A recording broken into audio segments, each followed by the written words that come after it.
Welcome to chapter, Omission of Prepositions.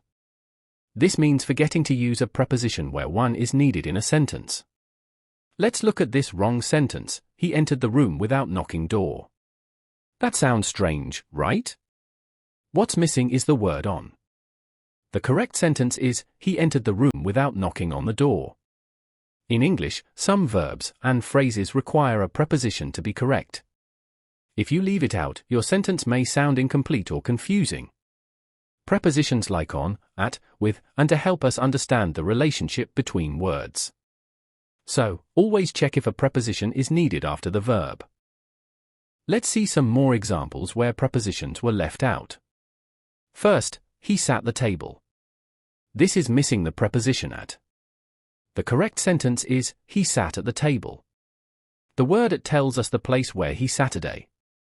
Next, she arrived the airport late. We need it to show the place she arrived. So it should be, she arrived at the airport late. One more, they laughed him. This sounds wrong because it's missing at. We say, they laughed at him. The preposition at is needed after laughed when you're talking about a person. So remember, even short words like prepositions are very important for a sentence to make sense. Let's quickly go over what we learned and do a little practice. Here's the golden rule: never forget the preposition that is needed after a verb or phrase. Now, let's try correcting these sentences together. First one, I agree your opinion. That's wrong. We need with after agree.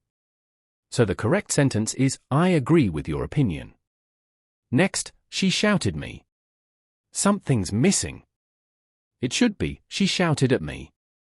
Shout needs it when it's about a person. Last one, we waited the bus stop. That's missing the place word at. The correct sentence is, we waited at the bus stop. Great job! With more practice, you'll never forget your prepositions again. Prepared by K. Rajendra Prasad.